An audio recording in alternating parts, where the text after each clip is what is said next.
আগাম সতর্কতা এবং প্রস্তুতি নেবার সুযোগ না দিয়েই এই যে বাঁধ খুলে দেওয়া হয়েছে, এটির মাধ্যমে ভারত অমানবিকতার পরিচয় দিয়েছে এবং বাংলাদেশের সাথে অসহযোগিতা করছে।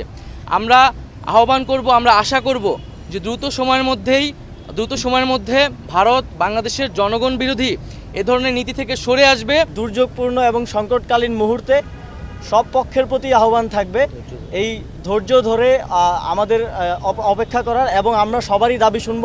দেশের সকলকে আহ্বান জানাচ্ছি যে দেশে যে বন্যা পরিস্থিতি, সেই পরিস্থিতি মোকাবেলায় আমাদেরকে ঐক্যবদ্ধভাবে কাজ করতে হবে। গণঅভ্যুত্থানে যেভাবে জাতি ঐক্যবদ্ধ হয়েছিল, আমরা একইভাবে দেশের সকল সামাজিক রাজনৈতিক শক্তি এবং রাষ্ট্রীয় শক্তির প্রতি আহ্বান জানিয়েছি, নির্দেশনা দিয়েছি, যাতে আমরা একত্রে এই বন্যা পরিস্থিতিকে মোকাবেলা করতে পারি এবং বাংলাদেশের মানুষকে রক্ষা করতে পারি। সেই জায়গা থেকে কিন্তু আমরা সরকারি বেসরকারি সকল প্রতিষ্ঠানের কাছে নির্দেশনা দিয়েছি এগিয়ে আসার জন্য।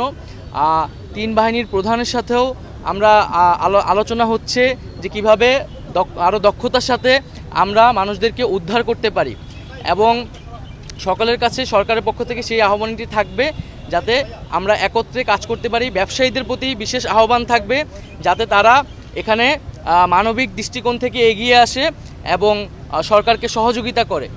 দ্বিতীয় আরেকটি বিষয় হচ্ছে যে আমরা দেখতে পাচ্ছি যে উজানের পানি বাংলাদেশে ধেয়ে সেই বন্যা পরিস্থিতি তৈরি করছে, এবং কোনো ধরনের আগাম সতর্কতা এবং প্রস্তুতি নেবার সুযোগ না দিয়েই এই যে বাঁধ খুলে দেওয়া হয়েছে, এটির মাধ্যমে ভারত অমানবিকতার পরিচয় দিয়েছে এবং বাংলাদেশের সাথে অসহযোগিতা করছে। আমরা আহ্বান করব, আমরা আশা করব যে দ্রুত সময়ের মধ্যে ভারত বাংলাদেশের জনগণ বিরোধী এ ধরনের নীতি থেকে সরে আসবে, এবং আমরা কিভাবে একত্রে বাংলাদেশের জনগণ এবং ভারতের জনগণকে এ ধরনের প্রাকৃতিক দুর্যোগ থেকে রক্ষা করতে পারি, সেই বিষয়ে সুষ্ঠু সমাধানের পথ বের করতে হবে। বাংলাদেশের মানুষ এই বিষয়টি নিয়ে, শিক্ষার্থী এবং জনগণ ভারতের এই নীতি নিয়ে কিন্তু ক্ষুব্ধ, এবং বাংলাদেশের জনগণ দীর্ঘদিন ধরে বাংলাদেশের যে পানির ন্যায্য হিস্সা সেটির জন্য আন্দোলন করছে, সেটির জন্য কথা বলে আসছে।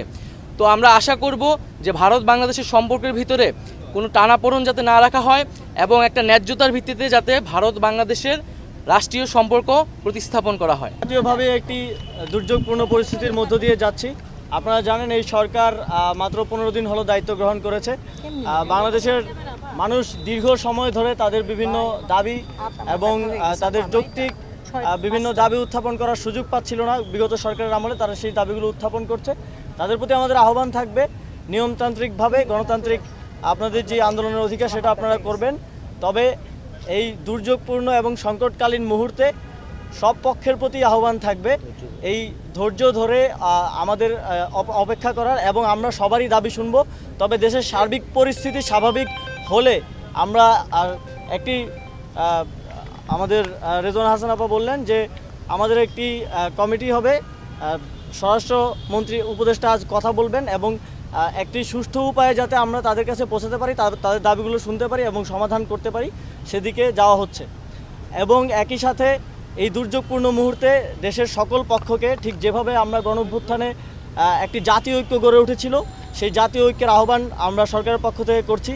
সকল পক্ষকে এগিয়ে আসতে হবে এবং এই দুর্যোগপূর্ণ পরিস্থিতি মোকাবেলায় আমাদেরকে একসাথে কাজ করতে হবে।